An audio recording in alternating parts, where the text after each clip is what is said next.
Isang mapagpalang araw po sa ating lahat. Kayo po ay narito ngayon na nakikinig at nanonood ng ating Love's Crack Podcast. And I hope magkaroon po tayo ng masusing pagtingin ngayon sa nagbabagang issue. At nakita nyo po yung ating pag-uusapan ngayon. Bata-bata, ano na ang iyong ginagawa? On juvenile delinquency and teenage violence.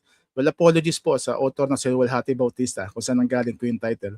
Wala sa kanyang nobelang Bata-Bata, Paano Ka Ginawa. So it talks about the martial law life. No? So in punto po ng ating gagawin at pag-usapan ngayon ay sisilipin natin at hihimayin. Ano ba ang mga sanhi? Ano po ang mga dahilan bakit napupunta sa karahasan ng maraming mga kabataan? At without further ado, narito na po ang ating mga kasama. Pastor Jay, Pastor Ron, at ang isa sa pogi pa nating makakasama, matagal nating na-miss ito, Love's Crack Radio Days pa. Si Pastor Johan, si Professor Johan, ayan, mga eksperto. But naimbitahan natin si Kuya Johan ngayon kasi una-una, dinidikit sa online violence ang ating mga kaso ngayon. Okay, bati-bati muna, poging pastor.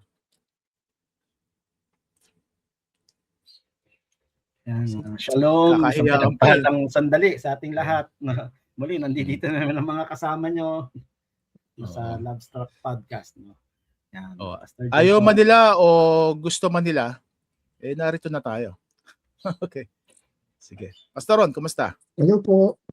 Pastor Ron po from MCF. Kung nagle-lecture pa si Pastor Ron, may nakikita pa ako whiteboard dyan. Bagong tapos sa lecture. Hindi ayan, naman po. Paki-mine na lang. Paki-mine na lang kay Pastor Johan. Mine ako dun sa isang dyan. May mga Nendoroid ba dyan? Isa pong mapagpalayang araw sa ating lahat. Kuya Johan na lang po. Hindi mga bate, mapagpalayang araw. Okay. So, Kuya Johan, nasan ka ngayon? Para alam ng ating mga kababayan. Saan ka labstrakan? Nasa lugar ako ng madalas may tubig sa labas pero wala sa gripo. Yun lang. Because sabi nga nila, without Oh. water is a crime. Hindi, joke lang. Hindi, nasa At po ako, nasa Marilao. Ang masama pa nito, yung balita. Yung Angat Dam, natutuyo na rin. Oo nga po, critical level na. Oo. So, nag-post lang ako, ganun pala picture no, pag talaga natutuyo, bumababa yung level, nagbibitak-bitak yung lupa din. Anyway, let's pray for it, na maagapan. Kasi ang 90% ng tubig ng Metro Manila nanggagaling sa Angat Dam. Imagine. So baka mag-rationing na ng kung sakasakali, wag sanang mangyari. Okay, without further ado, ito mga poging pastor. Anong mga preliminary thoughts nyo sa issue? So ang context po mga kapatid ng ating pinag-uusapan ay nangyaring Tacloban shooting. Tapos mayroong nangyaring threat sa Batangas ba yun? Batangas school. Kasi nabubuli daw siya. Parang pagbabarilin niya yung grades 8, 9, and 10. So natigil yung klase. Pero ang pinaka-issue yung nangyari sa Tacloban. Which involves 14 and 15-year-olds. Na talagang kasi niya mga pastor, sunod-sunod yung lungkot ng Pilipinas. Kay Baterbonia, umiiyak yung nanay, ang buong sambayanan. Tapos ito na naman. Okay. So what can you say? Preliminary thoughts lang. Nung narinig niyo yung balita. Mauna na ako, Pas. Sige. Kasi yan ang worst fear ko eh. I remembered 3 years ago, nagbakasyon dito yung sister ko from the States na may mga pamangkin ako na American. Naalala ko 3 years old pa lang or 4 pa lang yung bunso. Namamasyal sa Mega Mall kami. Parang tumunog yung alarm kasi parang may item na nailabas yata o nahagip ng sensor. Di ba tumutunog yan? Sabi raw niya sa mama niya, Mom, are we gonna hide? So sa murang edad, alam niya na pag may alarm, magtatago. Kasi sa US pala, kasama yan sa drill eh. Hindi na lang sila earthquake drill, fire drill. Kasama yung mass shooting drill. Mass shooting. Mass shooting drill. Sa dyan narinig pastor yun? Sa may bahay nila o sa hindi, sa sa Mega Mall. Na na siguro. Sorry. Kasi yung sister ko nagtatrabaho rin sa school. Sinasama niya siguro so may mga siguro sila doon. Kaya na program sa kanya na pag may alarm, ano yun? Hindi lang earthquake drill or Oo, anything, no? mass Pati shooting mass drill. shooting. Oo, napapray ako noon, Lord, huwag mangyari dito. Kasi diba ang dami nangyayari, di ba? Meron pa nga sa camp. Oo. Kaya nung nangyari yun, ang first thought ko, Lord, huwag pong maulit. Yun nga ang problem, di ba? Yung copycat crime daw, di ba? So, Lord, wala pong Yes, magka-copycat, ganon. So, ang initial ko doon is worry and papray talaga ako na wag mangyari. Ang hirap nun. Ang manghirap. Yun yung sa akin. Yun yung initial ko doon. Thoughts and reaction ko doon. Yeah. Okay. So, yung dalawa nating foging mga pastor. Pastor Ron, ikaw? Sa akin, Pastor, parang ganun din kasi yung mga school shootings sa international news, sa US news mo lang siya napapanood. Yes. Tapos parang yung thinking ba na sa Pilipinas, wala naman tayo, parang hindi naman ganun karami yung may-ari ng baril. Parang ano siya, hindi naman, kung may baril man, sa mayayaman lang yan, hindi ganun siya ka-accessible na makakahawak ng baril. So parang ang tanong, paano nakakuha ng baril? Tapos syempre, sorry naman, para pag sinabi mo Tacloban, hindi mo maisip na maraming baril doon. Kasi wala namang insurgencies doon, wala namang hindi naman siya spot na kung saan parang may nagpaparamdam o palagi may umataking NPA o may mga dinideploy na mga So, hindi kailangan militar. mag-armas ka for your security, no? Opo, di sa Pilipinas, parang hindi naman kailangan may armas. So, paano makakakuha ng armas? Parang compared sa US na parang pinaglalaban nila na pwede silang yung mga Yeah, it's part of their regular constitution. citizens, pwedeng maghawak ng bumili tapos mag-keep ng mga baril sa kanilang mga bahay. So, yun yung isang tanong, parang saan nila nakuha? Tapos syempre, saan nila nakuha? Tapos to the point na may lakas ng loob na yung mga bata na yun na magdala ng baril. Tapos mga teenagers sila, syempre parang nung mga panahon natin, di ba parang hindi siya ganun naiisipin mo na gagawin. So, yun, parang sa US lang ito nangyayari. Bakit parang ginagaya ba to o meron bang saan yung supply ng galing? Ng bala. So para siyang no? Para siyang virus. Nakaabot sa Pilipinas yung virus. So, ang problema natin dito, nakikita ko rin, honestly, yung, sabi ko nga, Pastor Jay, no? Baka nagagaya, tapos akala nila cool. Di ba may okay lang t-shirt? to. Yung t-shirt, di ba? Yung pa, isa pa yon. Oo. Isa pa yon. Mag-usapan ulit mamaya yan. Sige. Naging branding. Yun, sa akin po, nung unang pumutok yung news, dahil yan, di ba? First day of class. First week of class, no? So, una, sabi ko nga, napakarami nangyari noon, Lindol. So, yun yung pala yung first day of class. Tapos the following week. Actually, the day before that, magkausap kami ng sister ko. Kasi yung sister ko is public school teacher. So, at nasa Cavite sila. At nangyari doon sa Cavite, di ba? So, kinukumusta ko. Basta pag Cavite, dyan mas maraming mga loose firearms. Kinakamusta ko nga rin about their school, kung ano, tapos yun may mga nakwento din siya sa akin. So, gano'n. Then, that day came. Una kong tanong sa sarili ko, totoo ba to? Baka fake news. Diba? Baka, alam namin, nanggugulo lang or nagkalat sa social media. Then, when I look at my, madalang na kasi ako mag-Facebook. So, pagtingin ko sa Facebook, meron. Tapos, pumunta ako sa Reddit, which is doon ako madalas kasi nakatambay. Nakita ko, ang dami ng threads about it, and nung na-confirm na ng news, mainstream media na merong ang shooting, tapos sinasabi nga na student yung namarel, then andun na agad sa mga threads. Actually, may mga picture na agad kung sino yung bumarel. Ganong kabilis yung information. Although, syempre, dahil dun galing, hindi verified. Iba pag galing sa sa ating mga police force, galing sa mainstream media. So nandun pa yung sense na I'm thinking, totoo ba to? Or Oo. ano lang, una na naginip lang ba ako or ano lang, fake news. Yun kaagad yung unang pumasok Is this fake news? Totoo ba nangyari? Pero nung all over the place na, binabalita na sa radyo, although nasa internet, so sa internet radio, yun kaagad reaction ko and parang nakakapanghina in a sense dahil yun nga, gaya nga nasabi ni Pastor Ron, hindi mo maiisip na mangyayari sa Pilipinas kasi dati lagi nating sinasabi, hindi, although may bullying, may mga nangyayaring gaya nga nangyari before that, yung nanaksak, parang yun in a sense, ako nung galing kasi ako sa Cavite, medyo I'm not saying na normal siya pero medyo hindi siya bago sa akin, no? May mga ganun na ako naririnig noon pa kahit pa nung panahon na estudyante ako. Pero yung shooting ibang level yun, di ba? So, yun yung reaction ko and knowing na meron akong 6-year-old kid si Enzo. So, shout out pala kay sa aking wife si Jillian, sa aking anak si Enzo. So, talagang may isip mo paano na lang kung yung anak ko yun nandun sa sitwasyon na yun. And then nung lumalabas na yung mga reports na mayroong mga nasugatan and may mga namatay, so yun yung talagang reaction ko. First, is this true?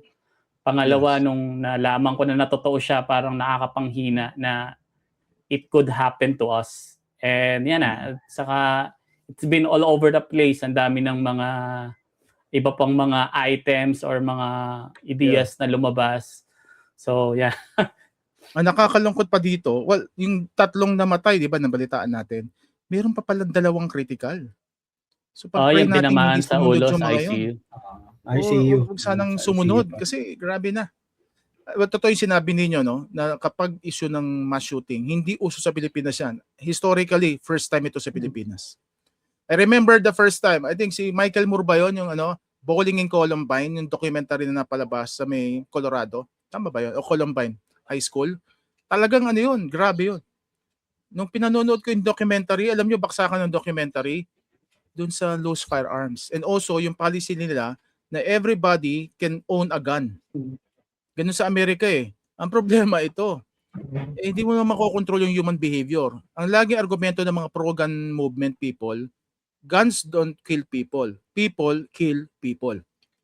Pero if we would take a look at the Bible, di ba, the human nature, ang hirap i-temper ng sinful nature ng tao. Kaya nga sabi ko nga, kapag magalit ka lang, nasa framework na ng reference mo, ay may baril ako, pwede kong gamitin to. Kwento ko lang ng konti. Tatay ko, pulis. Sa tuwing ang tatay ko magdadala ng mga baril sa bahay, minsan dilinis pa yan sa sala namin. Nagdilinis. Titignan ko lang, paano naglinis yan? Magaling tatay ko kasi tinuturuan sila maglinis ng baril Pero for sure, sabi niya, huwag yung gagamitin to. Kahit biro-biro, di ba minsan walang bala, yung itutok mo sa ulo, bawal yun. Kasi hindi mo alam na pwede yung makapatay. Malay mo, hindi mo nakuha yun. Kasi, di ba, sa baril, bago mo yung salpak mo yung isasalpak mo yung magazine, meron nakaabang na isang bala dyan. Kaya kinakasa siya, di ba? So, ang punto, simple lang. Tatay ko pulis, pero alam niya yung tendency ng tao na pwedeng makapatay ka kapag merong talagang baril sa katawan mo. So, honestly, yung nangyari sa issue na ito, palagi nyo ba, ano ba to? Wake up call sa ating lahat in many ways. So, pag-usapan natin kasi ang unang pumapasok na issue, ito na. Mga kapatid, anong posisyon nyo naman dito? I-lower daw yung age of accountability. Diba ngayon, as per the law ng Pilipinas, juvenile justice law, makukulong 15 pataas pwede na. Dati 18 So bakit? But 15? Kasi merong qualification. Kapag merong discernment, yung alam niya na ginagawa niya, itetest. So pwede ka na ikulong. Although iba approach, ite-turn over siya sa adult prison kapag 18 years old. Pero yung mga below 15, yan, 10 to, siguro, wala 6 years old hanggang 14, bahay pag-asa lang yan. Kaya ayun nga yung nangyari. Nakita niyo yung sa news, yung sinabi sa chat.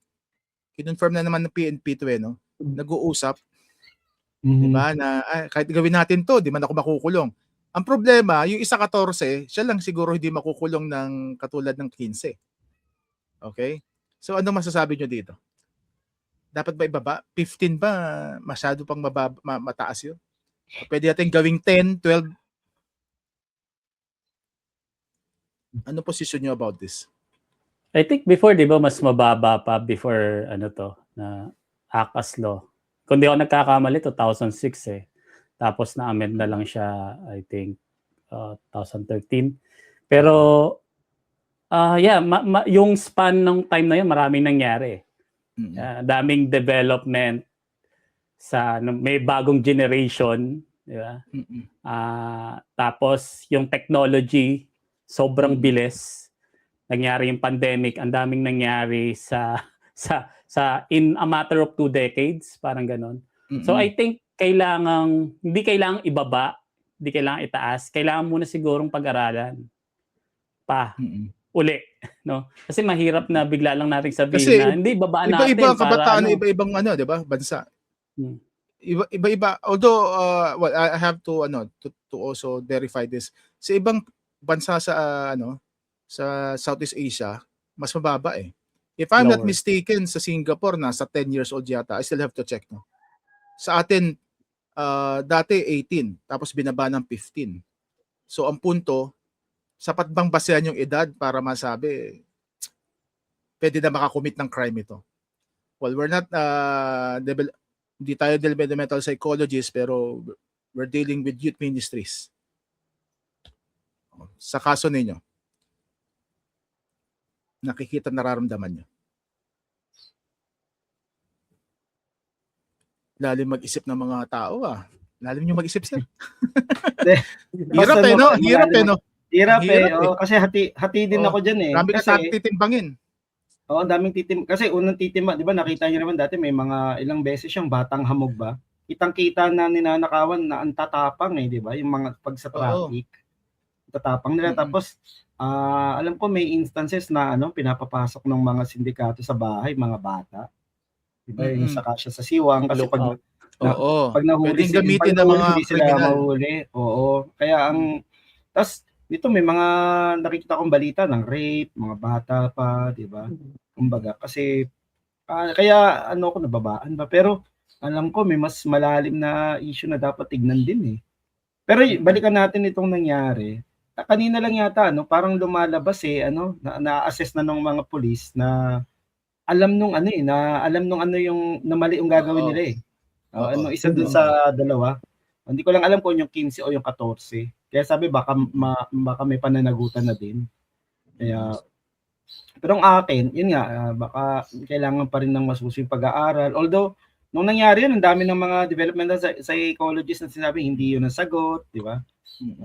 Pero for me medyo kasi ngayon, physiologically pastor, di ba? Yung ating brain, yung prefrontal cortex, hindi pa develop. Kung maayos ang development mo, nabubuo yan 20 years old pataas. Sabi kaya nila. Kaya sa school sa amin noon, ang daming mga first year hindi na umabot ng second year kasi nare-recruit sila, nagra-rally hanggang sa yun na yung naging buhay nila. Kasi very radical pa isip na hindi pa develop yung part ng brain na tinitingnan yung long term na ano mangyari sa akin, kinabukasan, mga ganun. Kaya tingin ko magandang ang akong posisyon, aralin. Although a part of me talaga, parang medyo may katakutan. No? Kaya lang hindi rin deterrent yung may katakutan eh, di ba? Kung talagang desididong gumawa ng hindi tama. No? Kaya sa akin aralin, panalangin, habang inaaral, yun. Parang hindi lang panay emosyon. Kasi iniisip ko rin, pastor. Mayroon baba mo yan kahit 10 years old. Ang tanong ko lang, ito, practical na lang. Kung maraming magko-commit ng 10 years old, kaya ba nilang i-house lahat yon? Kasi mismo nga sa mga adult offenders, wala na tayo mga kulungan eh. Mamaya ako mag-share about it siguro. Sa practical side lang. CICL ang tawag sa kanila, Children in Conflict with Law. With the CICL. Kaya mahirap. Sa inyong side, Pastor Ron, anong nararamdaman mo? Ang pinag-isipan ko kasi, kung ibababa o kung ano man yung age na ilalagay, kailangan nakalinya doon yung educational system natin eh. Oo. Kasi kunwari, feeling ko lang, at least, feeling ko, yung noong panahon kasi natin, bago magkaroon ng senior high, pagtapak mo ng 16, first year college, ang feeling mo adult ka na eh. Oo. Babayaan ka na ng nanay mo, bahala ka mag-enroll, bahala ka mag-ano. Tapos parang yung pumasok tong senior high, parang in-extend mo yung pagiging teenager or pagiging Oo. Oo. sorry sa term, bugoy high school Oo. nung mga bata. So parang napaka-late nilang So feeling nila mag-ano. teenager pa sila. Yung feeling nila hindi pa sila adult, pinahaba mo lang. Adult. Oo. Hindi mo binigyan ng responsibility. Tsaka I think yung yung moral responsibility na matanda na ako, ganito na ako, dapat maayos na yung kilos ko sa lipunan, ganyan-ganyan. Hindi na ako hinahatid sa school o hindi na ako pinupuntahan sa PTA. Ako na kasi, ako talaga harap sa teacher. Pag bagsak ako. Pero pag yung ngayon, yung 16 to 18, pupuntahan pa yan. Bakit pa hahabulin pa yan ng teacher niya. So parang yung feeling ba na hindi pa ako responsible, sasagutin pa ako ng magulang ko, sasagutin pa ako ng gobyerno, May lisensya pa ako maging happy-go-lucky. Opo, ganon. So, kung ibababa yung age of accountability, dapat pati yung educational system natin, tuturuan sila na at this age, responsible na dapat kayo. Hindi to laro-laro. Ang buhay ay hindi laro-laro. So, feeling ko dahil na-extend yung feeling ko yung iba hanggang 18 pa rin. 18 years old bago sila makatapos ng high school. 18 years old. So, second year high school. Second year college tayo during our time, di ba? So, parang na-extend yung moral na yung bigat ng mga kabataan. Di bata pa ako. Hindi pa ako makukulong. Okay lang yung gawin ko. Pero kung bababaan mo tapos tuturuan mo rin na pwede na kayo makulong. So I think yun yung isang parang in tandem palagi na kaya lang yun nga ang hirap din, hindi ko alam kung kasi inisip ko rin naging effective ba yung GMRC namin or natin nung high school tayo para hindi naman. So yun po yung iniisip. Pero kumpara pastor sa generation na ito, di ba? Although magkaiba tayo ng context, ngayon lang nangyayari ito. Opo. Walang ma-shooting during our generation. Wala po. Meron lang. Kahit sa kanto tapos pupugan. Kwento ko nga pa sana di ba? Suntukan. Maya may lugar lagi na doon magsusuntukan. After nun, bati na. Nailabas na yung gal. Pero labas na ng angas, no? Labas na ng angas. To support yung sinabi ni Pastor Ron, naobserbahan ko rin yan Pas. Online retreat ng grade 11, grade 12. Parang mga bata, ganun, sut yung mga teacher. Parang mga high school yung kasi nga sabi ko siguro, yun nga yung alam nila, high school pa lang din sila. Yes. Kagaya natin nun, pagdating ng 16, 17, college na, alam mo na, college din ako ba? Tingin ko may effect nga although baka magalit sa yung mga senior high teacher. Naobserbahan ko lang talaga. May mga kwento lang ako. Natatandaan nyo, nung grade 1 to 4, naka-shorts tayo, khaki, elementary. Ewan ko, public school kasi ako. Pagdating ng grade 6, sabi ko, meron na papantalon. Pero khaki pa rin ang record nun, Sabi ko, magpapantalon na ako kasi binata na ako Inilit namin magpantalon. Kami mga nasa grade 6, pero yung iba khaki. Kaya kami yung mga, ang tawag namin sa sarili namin, mga ilan kami, mga bad boys. Boys are deadly. Tapos nagkapit kami sa amin, mayroong Sylvester Stallone, mayroong Arnold Schwarzenegger, tapos sino pa ba yun? Sa Dolph Lundgren. Kapag ang utak namin, excited na kami, lumaki. Teenager. Teenager. Hindi ko makakalimutan yun. Bakit? Kasi kasama ako dun sa grupo. Elementary to, elementary. Pero tama yung kay Pastor. Ano yung ganda ng insight ni Pastor Ron Hindi pwedeng hindi isabay yung educational system sa paraan natin ng pagdidisiplina sa mga bata. Kasi baka hindi nila maunawaan. Yung para paunawa, responsible ka na. Ayun nga ang problema natin Imagine, Pastor, di ba, second year college na tayo. by the time na sila matatapos pa lang ng grade 12 ngayon. Imagine nyo, ilang taon pa bago makapag-asawa yung mga yan. Kaya issue rin to, Pastor, sa premarital sex, sa mga singles. Kasi napupush further pa yung pag-aasawa eh. Si Pastor ano muna, Pastor Johan, ano masasabi mo? Ito, babaan, itaas, i-retain. Madali naman i-retain ay ibaba kung sa ibababa, no. Pero yun nga, sabi rin nga ni Pastor, yun nga, marami ngayon parang sorry. Parang lagi tayo nagsa-sorry, no. Hindi naman dahil sensitive na sila. Yun nga, parang sobrang sorry for the term, pero yung isip bata. Pero hindi mo rin naman masasabi na wala na silang tendency to do something that could harm others. Mm-hmm. Kasi nung panahon natin, ako as far as I remember, pinakamatindi ko nang naranasan yung merong sumabok na pillbox sa a few meters from me. So yun na yung pinaka-violent yung mga elementary ako noon. No? Gumagawa kami natin ng pillbox din kapag nagkakagipitan. Di ba? Sa palarayan di ba? Pero yung issue ng firearms, di ba?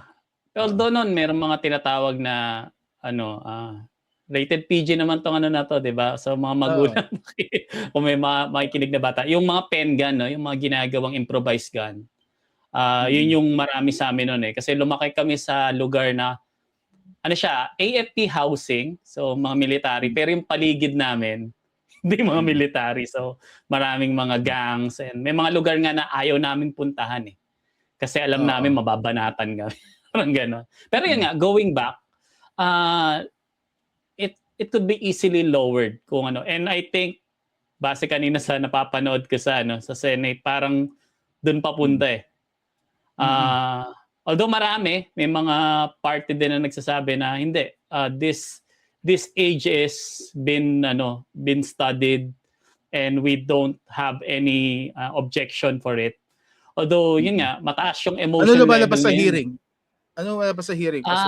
Sabi ni SP, parang open siya So parang parang may ganon. Pero maraming 12?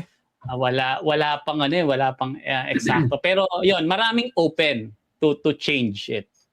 So ang tanong na lang, kasi yung age is just a number Pero yung level of maturity, di mo masasabi. Kung lumaki ka sa isang lugar na ganito na mag-isip yung mga tao, ganito na environment na ginagalawan mo, you will be matured. Kahit na age of 13, 11 ka pa lang. Alam mo na yung kalakaran sa kalsada, sabi nga, sa lansangan. Pero kung ikaw, mostly, lumaki sa isang secured na lugar at yung iyong guardian parents, sheltered. Hindi ka naman in-expose sa reality ng buhay, environment sa labas na ganito ang life. Is maaaring malaki yung tendency hindi ka kagad kagaya nung iba. Medyo mahirap yung age pero yan yung nasa batas Malinaw yan sa batas na kapag ganito yung edad, ito yung kakalagyan, ito yung pwede niyang gawin. Siguro kailangan lang I think yan nga, sabi mo nga kanina, Pastor, it's a wake-up call for us na while our senators, our congressmen are doing something about the law, about time din sa atin, sa family and the church, to do something na could help those young people na ma-realize nila even at the early age what's the reality of life and are the consequence. Pero sa akin siguro lowering it might I'm much leaning on not. Pero depende sa study. Sabi nga data doesn't lie Yun lang yung makakapag-convince sa akin. Okay. Yeah, that's really true. Kasi that's why policy making should not be written dun sa bato, sabi nila. Bakit? Kasi nagbabagong panahon. That's why you have to review it from time to time. So, yung subject to amendments, kahit yung constitution natin, more than 40 years na yun. 40 years na ngayon, di ba? Tama, 40 years na ngayon, 1986. So, right na siya for review and revision kasi iba yung context noon, iba yung context ngayon. So, tapos ito, pagdating sa juvenile justice law, nagbabago yung panahon. Alam mo, isa napansin ko, ang laki ng epekto ng social media para magkaroon ng kakaibang kaisipan mga bata ngayon. Ito nga napansin ko, I don't know kung napansin nyo rin ito. Ang daming ano ngayon. Sa college, cum laude. Tapos yung mga high school graduates, halos lahat sila may honor. Tataka lang ako. Hindi kaya, hindi naman sa pag-ano, no? Matalino ba talaga itong mga batang to? Iba lang ang standard ng kanilang academic requirements.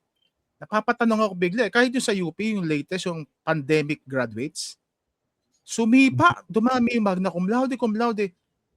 Pero giving the benefit of the doubt, siguro masasabi ko rin dahil sa information, bombarded sila information, matalino sila. Pero ito problema ko. We call this sa youth ministry, merong mga developmental realities. Yung tipong hindi ko mo matalino, kaya na mag-control ng emosyon.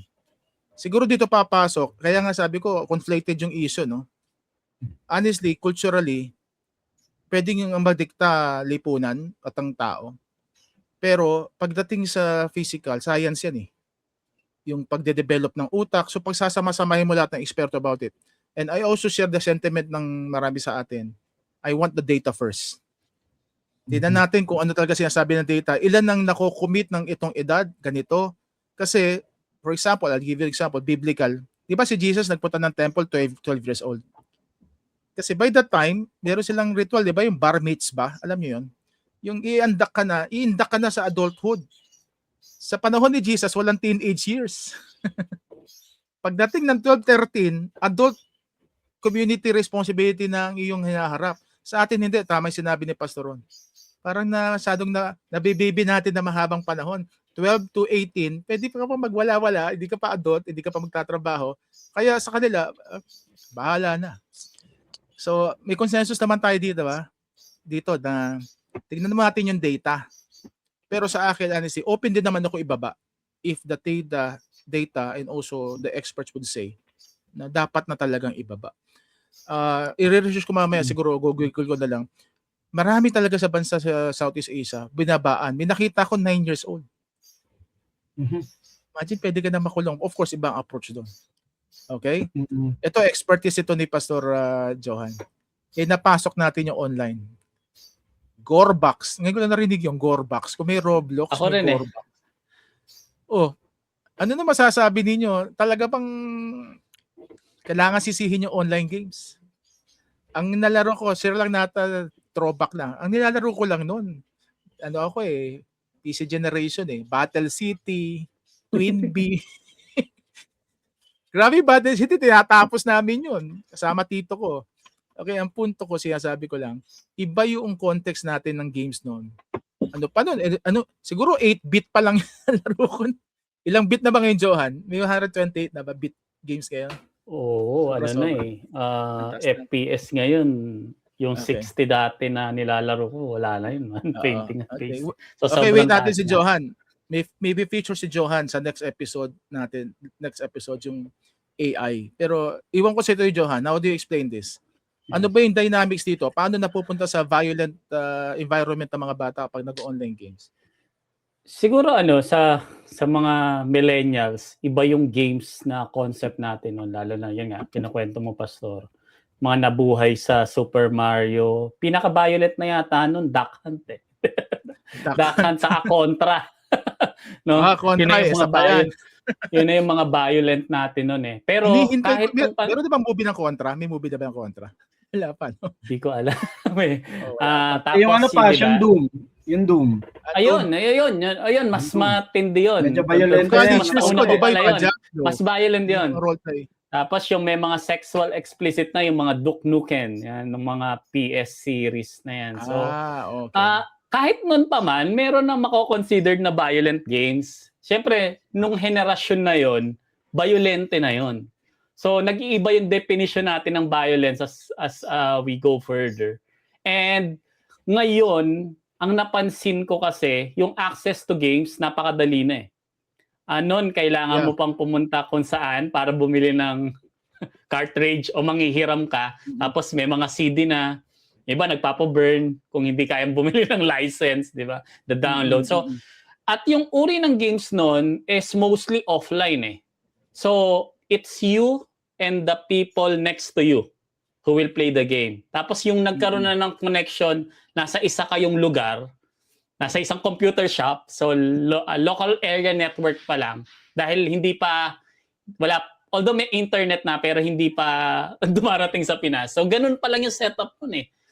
So, ang mga violence nun, trash talk, yan. Wow. Pero yung yun para sabi ko medyo crossing the line na no. Yung nagta-trash talkan sa sa computer shop. And ngayon, ang isa napansin ko yun access to get the games. May mga iba nagsasabi maraming paraan para yung parents is to supervise the games. Hindi mo basta-basta ma-download kasi kailangan pa ng account and what. Pero lately kasi, naglalaro kami ni Enzo, siya sa tablet, ako sa phone.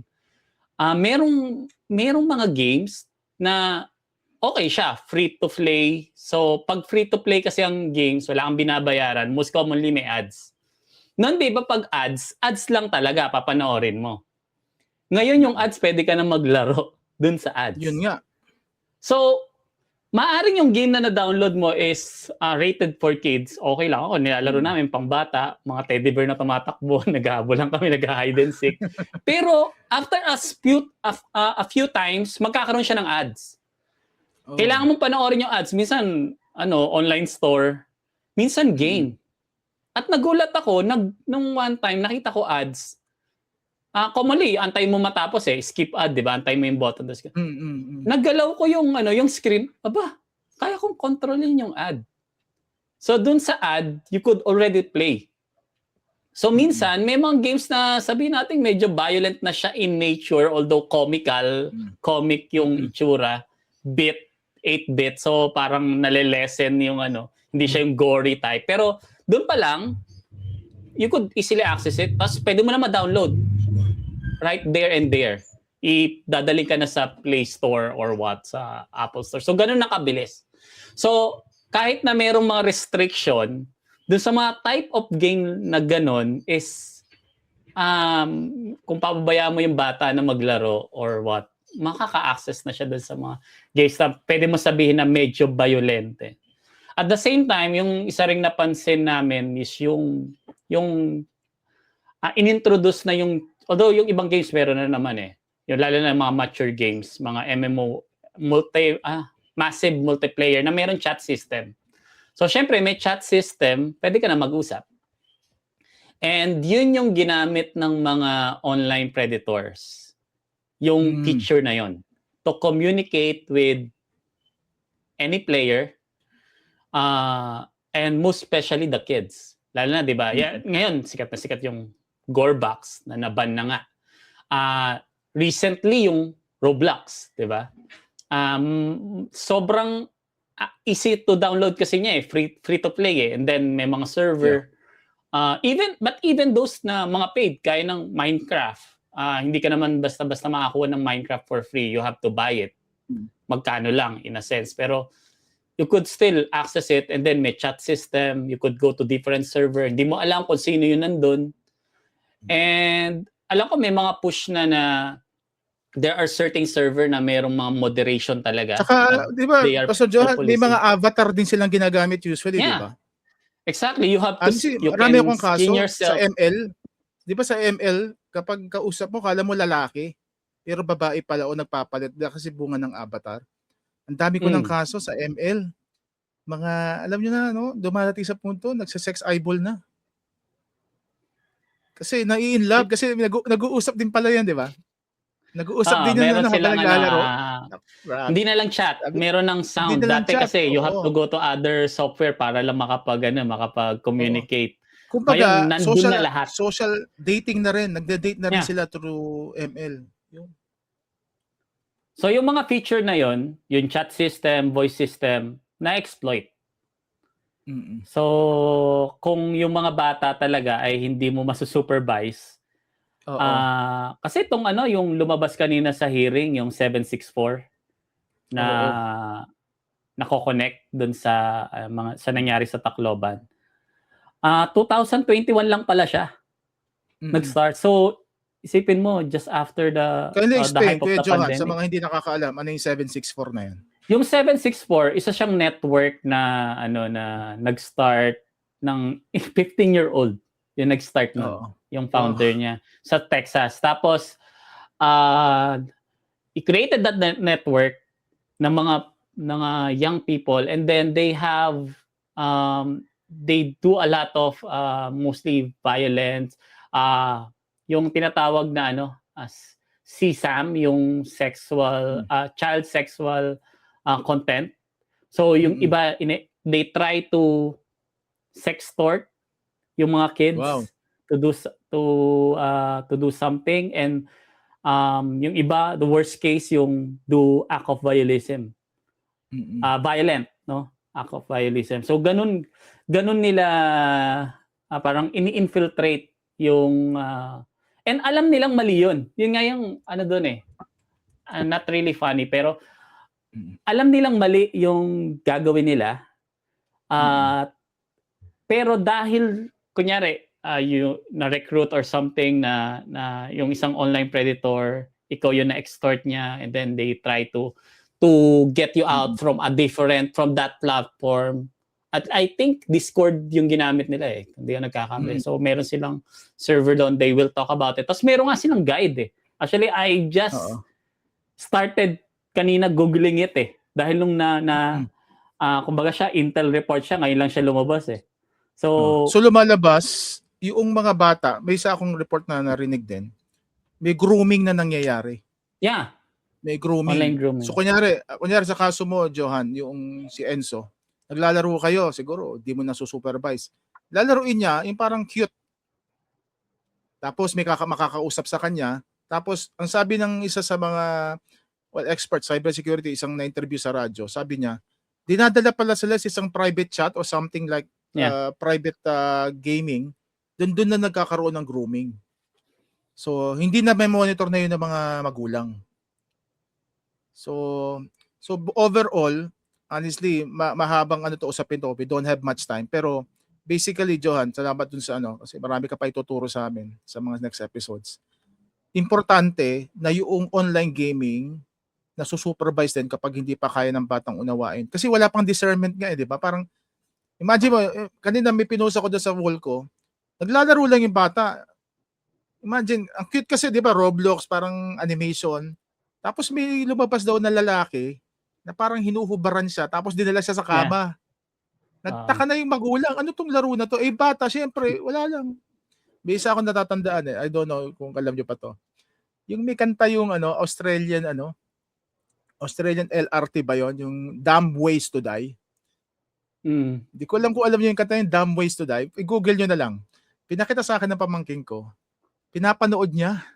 Di ba? Dumb Ways to Die. Kasi iba napuputol yung ulo. yung mga gory na paraan para mamamatay ka. Parang ang sinasabi ng ad, huwag kang dumb sa pagsakay sa LRT kasi mamamatay ka. Pero sabi ko, sa murang edad, hindi alam nung pamangkin ko na siya na violente siya. Parang wala siyang discernment. O to okay lang ito. Kaya nga masalimuot yung issue kasi una-una, hindi mo rin alam kung ano yung context ng bata ba't niya nagawa iyon. Kaya dito ngayon papasok siguro, diretso ko na siguro, Pastor Jay naman ang gusto kong malaman ng posisyon. Paano papasok ang parenting ngayon? Anong epekto ng parenting sa teenage violence? Kasi marami nagsasabi, wag sisihin yung mga bata. Tama ba yung Pastor? Ikulong yung mga magulang, wag yung mga bata. Although sa batas bawal yun kasi di naman yung magulang unless siya yung kasama talagang nag-utos, no? So sige Pastor. Actually, kanina nung pinag-usapan natin yung age of accountability, sabi ko maybe we are considering just one part. Dapat considering yung buong yung buong picture, hindi lang yung bata. Kasi ang tanong dito hindi yung kung sino yung sisisin, kundi ano ba yung pwede kong ma-contribute para maiwasan ito. Kasi, di ba, hindi lang naman bata alam mo, kung ako magulang, sige, huwag niya isipin na sinisisi siya, pero ako, ano ba yung contribution ko kaya nagawa ng bata ito? For example, ito, di ba, lumalabas yung isa na iwan pala ng tiyahin yung baril. Di ba? Tapos, parang lumalabas din na parang toxic yung yung bahay na kinalakihan ng isa sa suspect. Kasi Yung 14 years old, 14 ba? 14 Yung years old yata, o toxic yata, no? May sigawan daw, tapos parang minsan may physical violence pa yata. Yun yung sinabi sa news kagabi eh, na so mahirap talagang itanggi na minsan, although we're not blaming the parents, yung mga magulang, pero tayo sa family studies, we believe that yung mga anak, symptom bearer yan eh. Sila yung miski si I think David Benner, sila yung nagpapakita kung ano yung kalagayan ng tahanan, lalo na particularly yung relasyon ng magulang. Hindi naman lahat hindi naman pero more or less may idea agad. Sa akin halimbawa pag may bata sabi ko ganito yung behavior, medyo may difficult. Ang tanong ko agad, kumusta sa bahay yan? Kaya pag may counselor halimbawa, tanong ko, kumusta yung kinalakihan mo family? Tapos makikita mo may contribution talaga. Kaya ang magandang tingnan dito is lahat ng posibleng aspect. Ganito, niisip ko ngayon, itong mga bata ngayon na siguro tinitingnan natin na yan, problematic. Yung mga magulang yan, mga bata eh. Baka sila yung dating bata na paano ba pinalaki? Ano yung nakuha nilang modeling ng pagpapalaki ng nakuha ba nila dahil bahala na kayo, autopilot na lang kayo kasi in-autopilot lang kami kasi busy na yung mga magulang. True to be told, hindi na masyado natututukan eh. May experience ako pa sa pababa ko ng church, no. Nakasakay ako ng jeep. Yung bata umiiyak, akala nagugutom, binibigyan ng pacifier, ayaw huminto. No, ginanunan ng cellphone, YouTube. Cellphone. Titig na titig, maduling-duling pa. Tapos ang lapit ganyan, no. Maduling-duling. Sanggol, tas nung pagbaba, tinanong ko sa nanay. So, pacifier yung cellphone. Yung cellphone na pacifier. Tinanong ko, ilan na po age niya? 7 months. Bata. Napagano ako, bata. Sabi ko, ang bata. So, talagang sila raw yung bagong pacifier eh. Gadgets ang bagong pacifier. Yun nga problema, Pastor. Hindi nire-recommend. Hindi nire-recommend na yan. Kumbaga, we relegated. We relegated some certain parenting roles sa gadgets. Minsan naman galing kami sa school, nakapila kami sa jeep, isang bata nagtatantrums, binigyan ng tablet. So, kumbaga parang siguro masyadong pagod yung magulang o ayaw mapahiya, give in. Pero hindi pwede naman kontrolin ng parents kasi may time naman na nasa food court kami, yung nanay kasama yung anak. May dala siyang mga laruan, hindi gadget eh. So naglalaro yung bata sa mesa, sa food court. May dalang mga Lego blocks, tapos may kinetic sand. Kaya sabi namin nila, obserba namin ni Len, pwede eh, nasa magulang pa din. Nasa magulang. Yeah. Actually, ang nga dito, ang thesis, magagalit yung mga ibang magulang eh. Sabi nila, iba na yung mga kabataan ngayon, pwede. Pero sa tingin ko, parehas lang yan, ang hindi nag-iba, ang hindi nag-adjust, yung parenting style, hindi inadapt sa generation ngayon. Kasi makikita natin, nung panahon natin, di ba, full-time mom ang mga nanay, kasi ang tatay ang breadwinner. Pero ngayon, dual, kaya naiiwan yan, yaya o sa lolo, o nagtatrabaho. Minsan wala, Pastor. Minsan wala talaga naiiwan. Naiiwan yung mga bata, pati magkakapatid. Ang laking impact ng absentee parents, di ba? Tapos pagdating pa, harapin na yung, syempre mag-unwind na rin through games, ganon. May reklamo sa akin minsan yung nariharap ng mister pag dumarating. So, I think may connect eh. And yun nga, in accountability, ano ba yung contribution maaari? No, yung kaibigan kong kagawad sa Makati noon, di ba nag-pandemic, may curfew. Pag may talaga minsan matitigas ang ulo ng mga kabataan kasi nga very pa yan eh, no? Daring. Anong ginagawa nyo? Dinidetain nyo, hindi, pinupuntahan namin yung magulang. Kasi magulang ang wina-warningan namin. sila yung mananagot pag nahuli ulit. So I think it's about yung age of accountability. It's not just the age of accountability, but kanino ba pwede ring i-spread? Kasi tingnan nyo ngayon, ngayon ang daming doorman sa mga convenience store. Di ba, may nagbubukas ng pinto, tapos kuya, penging piso. Kasi wala yun eh. Kuya, pembara. Tapos nagugulat ako ngayon, hindi ko alam, ang dami ko palang kapatid sa labas. Bakit? Kasi kuya, penging piso. Sabi ko, kapatid pala kita. Kidding aside, pero I'm wondering, ang daming bata ngayon, maayos naman, hindi naman yung mga tipong pulubi, pero nangihingi ng piso. Nangihingi lang talaga, pastor, sa'yo. Nangihingi lang. Oo, nangihingi lang talaga. Mga nag-aaral pa to, ha? Pero talaga nangihingi lang ng pera. Oo, nangihingi lang. Sabi ko, di ba nung ano yun, sa magulang nakakahiya yung mamalimos ka eh. Pero ngayon, ba't pinapayagan? Ba't parang okay na napabayaan ba? Hindi ba nasabihan? No? So, ayun, I think kailangan tignan yung paano ba yung pagpapalaki. Kasi naalala ko yung sa sinabi ni Paul sa sa Ephesians, di ba? Wag niyong bigyan ng sama ng loob, kundi i-train sila sa pamamaraan ng Diyos. Natitrain pa ba sa tamang pamamaraan yung mga bata ngayon? No? Yun. Bukod sa nabibigyan na nga ng sama ng loob, hindi pa natitrain sa mga hirap na kombinasyon yung pasa. Hindi mo na nga na-train in the ways of the Lord, tapos na-exasperate mo pa. Lethal combination yun. Kaya yun yung thoughts ko about parenting and vibe. Not to put the blame, but wake call. Ano yung pwede nating contribution para maiwasan ito? Yun.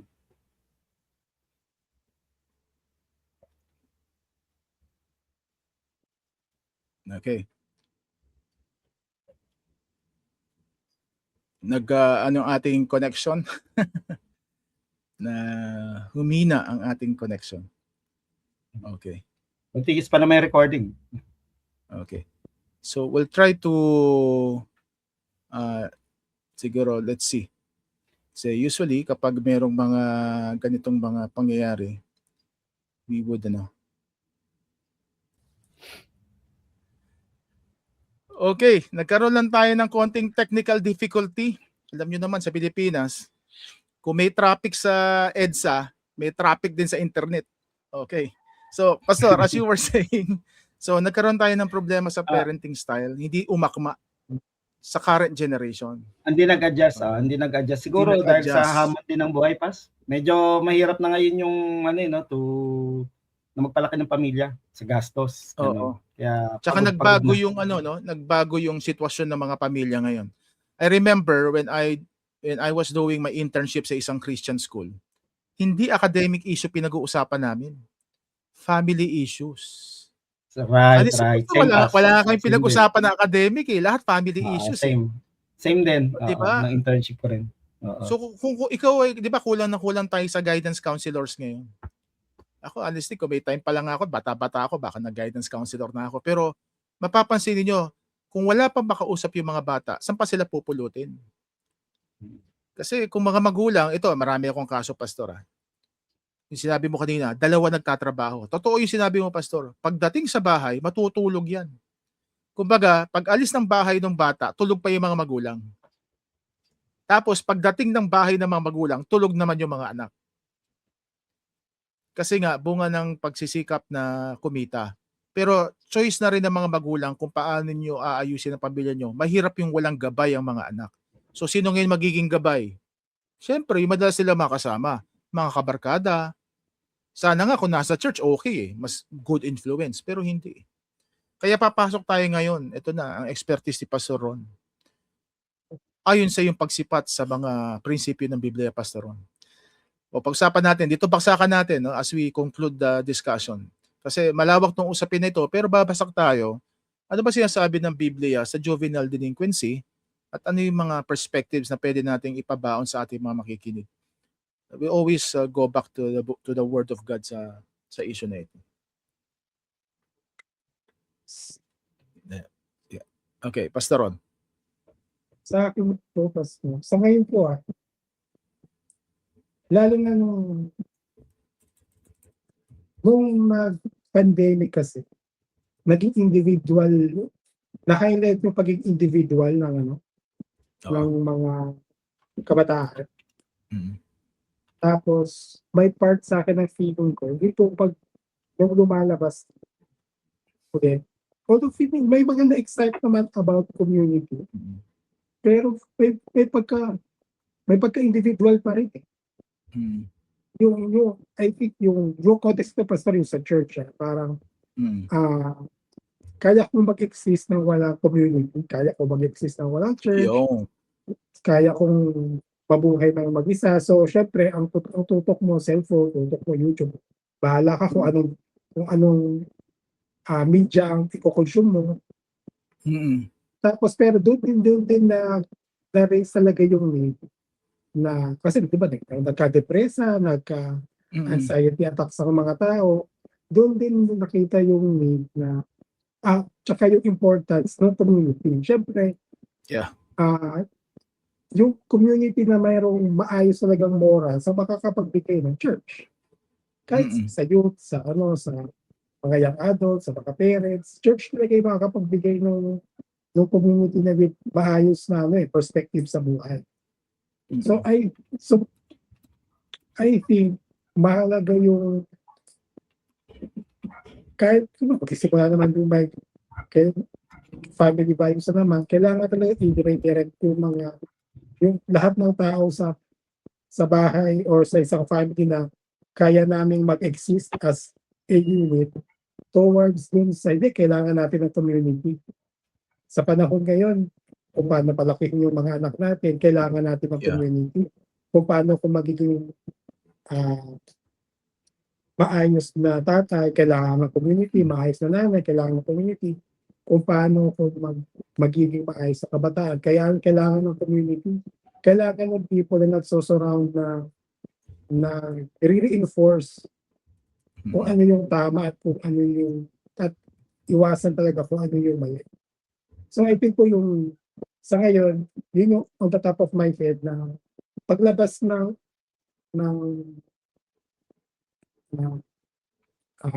pandemic,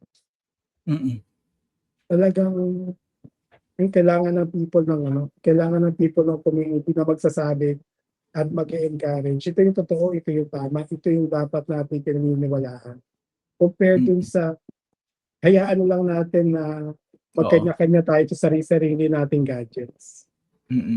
Parang I'm reminded dun sa last verse sa Book of Judges.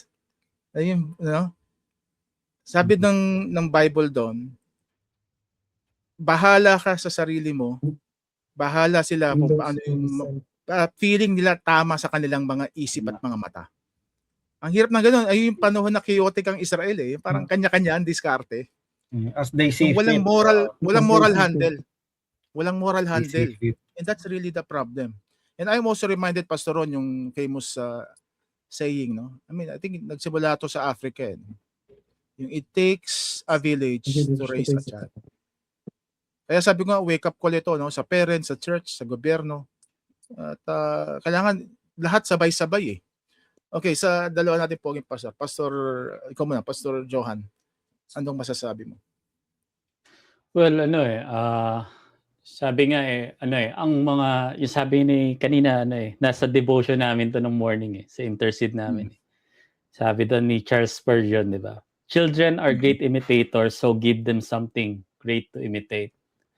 Good.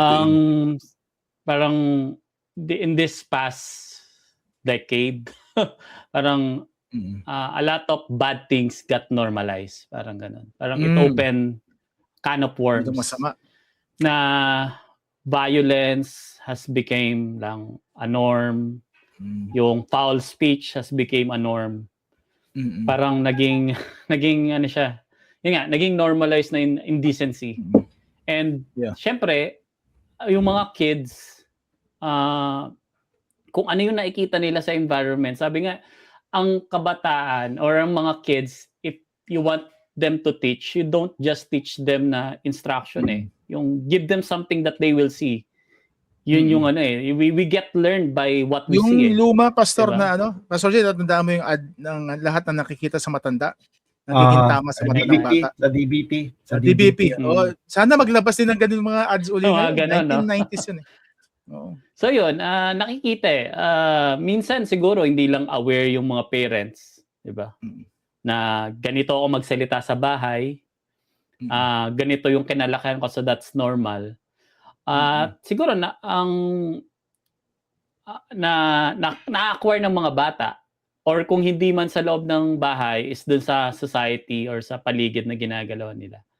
Kaya kailangan as ministers, ito yung mga kailangan nating i-reach out.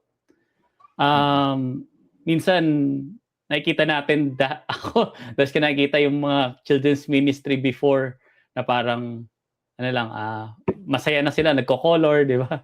Kumakanta-kanta. Pero ito yung mga bata na dapat natin tinetrain on the way they should go.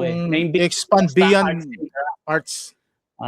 Good yon. It's a good way for them to get to capture their mind, their imagination.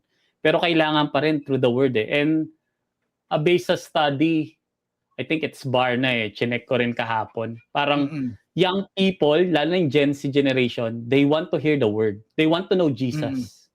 Yeah. Minsan, ako nung nasa youth ministry ako dati, parang kailangan may bagong project, may bagong activity. Ano yung next activity?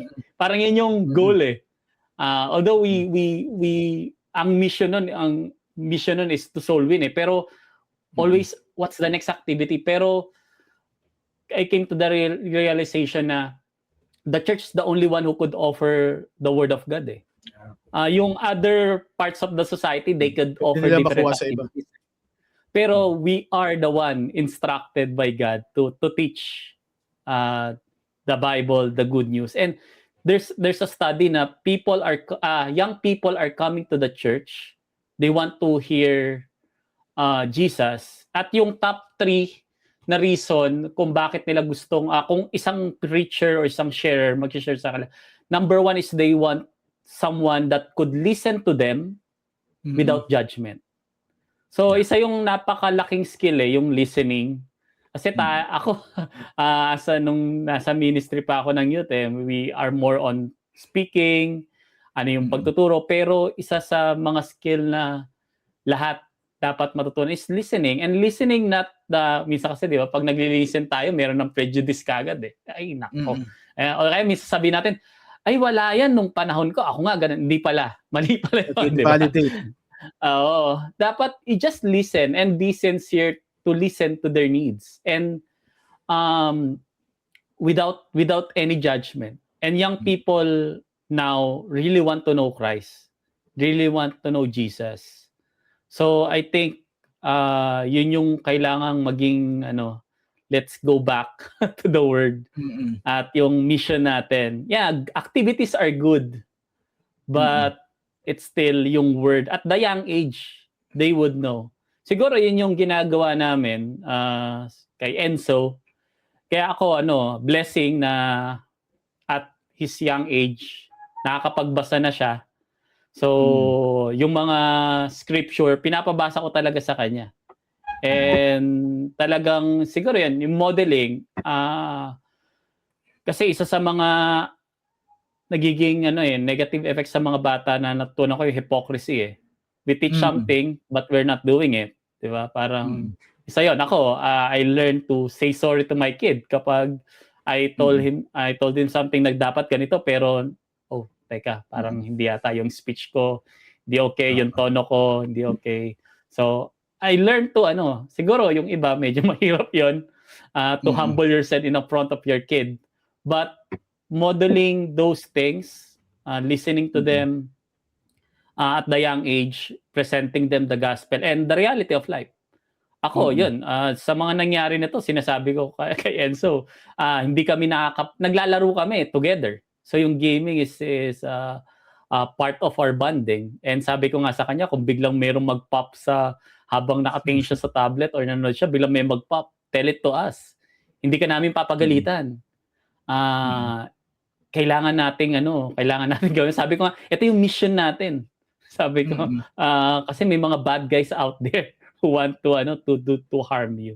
So yon, sa akin yung po siguro as a Christian is always go back to the Bible, that we need to train those kids as early as we can with the Word of God and to be a good model to them.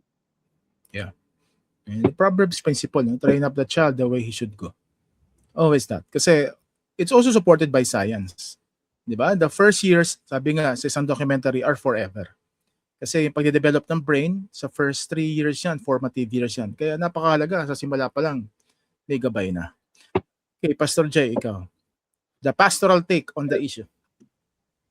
Sa akin, Pastor, this presents a challenge talaga sa church. Na how can we partner with parents? Kasi ngayon na-train na pa child. Paano kung hindi alam paano yung godly way of training up a child? So the church needs to disciple parents Kasi normally when we disciple them for for the Great Commission eh. 'Di ba? Yeah. Sana maganda isama sila na i-disciple sila to be good parents. 'Di ba? To be effective parents. Yan. Kasi kung makikita natin Deuteronomy chapter 6, hindi naman sa dati 'di ba? Hindi eskwelahan, sa bahay talaga ang pagtuturo ng asal, pagtuturo ng pagmamahal sa Diyos, discipleship. Kailan na lang na-deploy sa eskwela, pero bahay talaga, sa bahay. So the challenge for the church is how to partner with parents. Gaya nga yung sabi ko Ephesians chapter 6 verse 4. Sabi diyan, do not exasperate your children. Yung father dito, sabi sa isang commentary, we can also refer to parents eh. Sabi niya, instead bring them up in the training and instruction of the Lord. So kailangan instruction and training of the Lord. Mahalaga bumalik tayo doon sa godly manners and right conduct. 2 years ago, we were part of a team na nagsulat ng textbook. Hindi GMRC siya, hindi good manners and right conduct, kundi godly manners and right conduct. Godly manners. Iba ang good sa godly. Godly manners. Tingin ko yun and kung hindi alam ng mga walang idea kasi nga hindi rin na-train yung mga magulang. So church needs to partner with parents how to train up their child in the way that they should go. Kasi nga sabi, araw sila, di ba? Ano ba yung araw, di ba? Nire-release yan para sa isang target. Para tumama yung bata sa target na siniset para sa kanila ni Lord, kailangan silang hasain, kailangan panatiliing maayos, para tas bibitawan yung balang araw, i-release yan sa purpose na sinet ni Lord para sa kanila. And itong juvenile delinquency is one way of the enemy for them to miss the target na sinet para sa kanila ni Lord. I think we need to partner, we need to partner and make the word of the Lord more relevant sa mga parents in terms of parenting. Yun yung take ko naman dito. Konting komentary lang pastor sa sinabi mo. Yung we disciple people sometimes for the Great Commission outside the family. Outside the family. Tingnan nyo kung mag-iiba approach natin, ang priority muna pamilya. Palagay ko hindi mo kailangan ng ng mabigat-bigat na programa sa church para at least ayusin yung mga pamilya, kasi una-una pamilya muna magsimula ang Great Commission. 'Di ba yung analogy, I'll send you as witnesses to Jerusalem, 'di ba? Samaria, and to the ends of the earth. Kasi nakakalimutan ng marami. May mga tao tinetrain sa church, ilabas, pero hindi mo na inuuna yung pamilya. Our families are our first ministry, sabi nga. Yeah. Okay, napakaganda yung ating usapan. Mahaba effective yung vehicle ating for evangelism, ang pamilya. Effective. Yes, basically. Precisely. So nakita natin dito, basically, ito, nakita ko na, siguro to end. Maraming interventions tayo, physical, perhaps tignan yung developmental realities ng mga kabataan ngayon. Talaga bang matatalino na sila? They can have discernment at this age. So subject to confirmation at research yan. Emotional, huwag kakalimutan na sila yung mga taong may damdamin. So napakahalaga noong educative process on how to talk to them. Sabi nga ni Pastor Johan, you discuss with them. Di ba yung basic principle minsan, before you correct, you connect. Di ba? Yung tipong ganon. At tignan rin natin socio-cultural. Nabanggit nyo rin, di ba? Parang nanonormalize na yung mga bagay-bagay. So kailangan merong, I would say, pushback, spiritual pushback sa lipunan kung paano natin lalabanan nito. Kasi marami na normalize kasi una-una, minsan mga leader pa mismo kasi nagde-demonstrate. So parang 'di ba kapag leader ang nagsalita, parang siya nga leader eh. Okay na. Ang hirap ng ganun eh. And more so spiritual. Hindi pwedeng mawala yung spiritual warfare, spiritual teaching sa bagay na ito. Okay? Meron ako isa na ginagamit usually sa ministry sa amin, sa mga kabataan. And I hope mangyari ito. Sabi sa 2 Timothy 2:22, flee the evil desires of youth and pursue righteousness, faith, love, and peace. Itong crucial dyan. Hindi yung first sa akin ang nagtatak sa akin, yung pangalawa. Along with those who call on the Lord out of a pure heart. Kasi you cannot pursue. Okay mga kapatid, nagkaroon tayo, bunga ng ng connection. So, pero hindi mapipigil ang mensahe ng Panginoon. As I said, yung pinaka-importanting nag-strike sa akin dito, yung you cannot pursue righteousness, faith, and love pag hindi mo kasama yung mga maayos na tao. Okay? So, mga kabataan, ang aming panalangin, you always go along with those who call on the Lord out of a pure heart. So, your association matters.